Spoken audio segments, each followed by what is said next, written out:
अल्हम्दुलिल्लाह रब्बिल आलमीन वस्सलातु वस्सलामु अला सय्यिदिल मुरसलीन नबीना मुहम्मदिन व अला आलिहि व सहबिहि अजमाइन। मोहतरम सामईन व नाज़रीन, पिछले दर्स में मैंने आपके सामने कुछ बातें रखी थी कि तौहीद की कितनी बड़ी अज़मत है और तौहीद की कितनी बड़ी अहमियत है और शिर्क की कितनी बड़ी मज़म्मत है। शिर्क और शिर्क की कितनी बड़ी बुराइयां हैं कि शिर्क किसी सूरत में माफ़ नहीं है। तो वो तमाम तकरीबन कुरान करीम की आयात से मैंने आपके सामने कुछ बातें रखी थी और आज जो है वो सुन्नत रसूल सल्लल्लाहु अलैहि वसल्लम से कुछ बातें मैं आपके सामने रखूँगा। हज़रत नबी करीम सल्लल्लाहु अलैहि वसल्लम ने हज़रत मुआज़ रज़ियल्लाहु अन्हु को कुछ नसीहतें की और वो तकरीबन 10 नसीहतें थीं जो हज़रत मुआज़ को अल्लाह के रसूल ने की थी। और उन नसीहतों में सबसे पहली जो नसीहत थी और सबसे जो जामे नसीहत थी वो ये थी कि ला तुशरिक बिल्लाहि शैअ व इन क़ुतिलता औ हुर्रिक़ता, कि अगर आप अल्लाह रब्बुल आलमीन के साथ किसी को शरीक ना करना, अगरचे आपको कत्ल भी कर दिया जाए या आपको जला दिया जाए। तो देखें कि शिर्क की कितनी बड़ी मज़म्मत है कि नबी करीम सल्लल्लाहु अलैहि वसल्लम हज़रत मुआज़ रज़ियल्लाहु अन्हु को कह रहे हैं कि अगर आपको कोई कत्ल कर दे, यानी आपकी जान कोई ले ले तो ले ले, कोई मुश्किल नहीं, लेकिन आप अल्लाह के साथ शिर्क ना करना। और इस तरह फरमाया कि अगर आपको जो है कोई जला भी दे, यानी आग में जलना कितना मुश्किल है, और लेकिन कहा कि अगर कोई आग में आपको जला भी दे तो फिर भी आपने अल्लाह के साथ शिर्क नहीं करनी। तो इससे साबित होता है कि देखो शिर्क कितना बड़ा गुनाह है कि आदमी को जान अगर देनी पड़ जाए तौहीद के ऊपर तो बेहतर है, क्योंकि आखिर तो आदमी ने मरना है, एक दिन तो अल्लाह के यहाँ आदमी ने पेश होना ही है। तो उससे बेहतर है कि आदमी अल्लाह के साथ शिर्क ना करे और जान जो है वो दे दे। तो इसलिए यह है कि शिर्क से हमेशा जो है वो बचने की कोशिश करनी चाहिए। इसी तरीके से अल्लाह के रसूल सल्लल्लाहु अलैहि वसल्लम ने फरमाया कि 7 हलाक करने वाली चीज़ों से बचो। तो उनमें से पहली चीज़ जो अल्लाह के रसूल सल्लल्लाहु अलैहि वसल्लम ने फरमाई कि अल्लाह के ताला के साथ शिर्क करना करना, पहली चीज़ उसमें से ये फरमाई कि अल्लाह के साथ किसी को शरीक न करना। दूसरी चीज़ फरमाई कि जादू ना करना, जादू भी बहुत बड़ा गुनाह है, कुफ्र है ये भी। और बेशुमार आज के माशरे में बेशुमार लोग जादू और इस जैसी बुराइयों में मुब्तला हैं। तो जादू से आदमी को तौबा करनी चाहिए और ना जादूगरों का साथ देना चाहिए। तो जादू भी ये कबीरा गुनाह है, ठीक है, ये भी हलाक करने वाला है आदमी को। तीसरी चीज़ फरमाई कि ना हक कत्ल ना करना किसी का, किसी की जान को ना हक कत्ल, इल्ला एक क़िसासन किसी को कत्ल किया जाए तो वो अदलिया के जहाँ पे इस्लामी कानून नाफिज हो, जहाँ पे इस्लामी निज़ाम हो, तो वहाँ जो है वो अदालत गवाहों की मौजूदगी में फ़ैसला करेगी। अगर कत्ल साबित हो गया तो उसको क़िसासन जो है वो कत्ल किया जाएगा, ये बगैर उसके कोई भी आदमी किसी को जो है वो कत्ल नहीं कर सकता। चौथी चीज़ ये है कि यतीम का माल ना खाना। अल्लाह के नबी सल्लल्लाहु अलैहि वसल्लम ने फरमाया कि यतीम का जो माल खाएगा समझो कि वो हलाक हो गया। तो यतीम के माल खाने की बहुत बड़ी मज़म्मत है, कुरान में भी है, हदीस में भी है। तो यतीम का माल खाने से भी बचना चाहिए। इसी तरीके से पांचवी चीज़ है कि सूद खाना, जो आदमी सूद खाएगा वो भी हलाक हो जाएगा। तो सूद की भी कुरान ने भी मज़म्मत की है, नबी करीम सल्लल्लाहु अलैहि वसल्लम की और भी बेशुमार हदीसें हैं जिनके सूद की ममानियत है। तो सूद नहीं खाना चाहिए और ना जो है सूद की कारोबार करना चाहिए।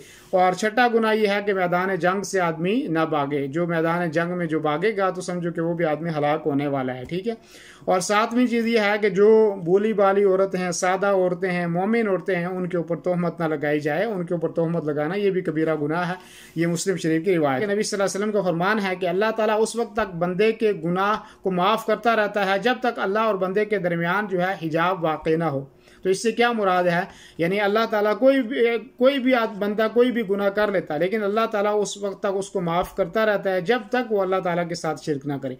और जिस वक्त अल्लाह ताला के साथ वो शिर्क करेगा तो उसके गुनाह जो है वो माफ़ नहीं होंगे। समझ में आई बात कि शिर्क नहीं करनी है, बाकी गुनाह भी नहीं करने चाहिए, लेकिन अगर कभी हो जाते हैं तो अल्लाह ताला उनको माफ़ कर देगा, ठीक। और इसी तरीके से हज़रत इब्राहीम अलैहिस्सलाम का वाक़या आपने सुना होगा। उनके वालिद जो हैं वो शिर्क किया करते थे। तो हज़रत इब्राहीम अलैहिस्सलाम ने सिफारिश की कि मेरे वालिद को जो है वो बख्श दिया जाए, उनको माफ़ कर दिया जाए। लेकिन अल्लाह रब्बुल आलमीन ने फरमाया कि इन्नी हर्रमतुल जन्नत अलल काफिरीन, कि मैंने जो है जन्नत काफिरों के ऊपर हराम कर दिया है। तो वो कुफर की हालत में मरे थे, तो इसलिए जो है उनके लिए जन्नत नहीं है। तो पिछले दर्स में मैंने इस चीज़ की वजाहत की थी कि मुशरिक के लिए कोई आदमी जो है वो मगफिरत की दुआ नहीं कर सकता और सिफारिश नहीं कर सकता। इसी तरीके से देखें अबू तालिब जो हैं उन्होंने नबी करीम सल्लल्लाहु अलैहि वसल्लम की बहुत बड़ी खिदमत की, यहाँ तक कि जब जो है वो आपको कैद किया गया जो है वादी शुअब अबी तालिब में जब कैद कर दिया गया तो वहाँ भी वो अबू तालिब नबी करीम सल्लल्लाहु अलैहि वसल्लम के साथ मौजूद थे और हमेशा जो है वो नबी करीम सल्लल्लाहु अलैहि वसल्लम का उन्होंने साथ दिया है। और यहाँ तक कि जिस साल उनकी वफ़ात हुई तो नबी करीम सल्लल्लाहु अलैहि वसल्लम ने उसको आमुल हुज़्न करार दिया, यानी गमगीनी का साल। लेकिन वो जो है पूरी ज़िंदगी नबी सल्लल्लाहु अलैहि वसल्लम का साथ देते रहे, लेकिन फिर भी इस्लाम कबूल नहीं किया उन्होंने। वो जहन्नम के अंदर जाएंगे और हदीस में है कि उनको सबसे कम अजाब होगा, और वो ये है कि उनको एक जूती जो है वो आग की पहनाई जाएगी, जिससे उनका जिस्म जो उनका सर जो है वो उबल पड़ेगा, और वो ये समझेंगे कि सबसे ज़्यादा अजाब मुझे हो रहा है, हालांकि सबसे कम अजाब जो है वो उनको हो रहा होगा। और इसी तरीके से कुछ अब्दुल्लाह इब्न जदान के बारे में कुछ लोगों ने पूछा, सहाबा किराम ने पूछा कि वो सिला रहमी करने वाला आदमी था, खाना खिलाने वाला आदमी था, और क्या उसको ये नेकियां उसकी काम आएंगी? तो नबी करीम सल्लल्लाहु अलैहि वसल्लम ने फरमाया नहीं, इसलिए कि उसने एक दफ़ा भी अल्लाह से बख्शिश नहीं मांगी और वो क़यामत के दिन पर ईमान नहीं लाया। तो इससे साबित ये हुआ कि एक छोटा अमल आदमी करेगा, अल्लाह की वहदानियत का तौहीद का इकरार करके करेगा, तो उसको बहुत बड़ा सवाब और अजर मिलेगा। लेकिन अगर कोई आदमी बहुत बड़ा अमल कर लेगा लेकिन तौहीद और अल्लाह की वहदानियत नहीं होगी उसके अंदर, तो फिर उसका ये अमल जो है वो काबिल कबूल नहीं होगा।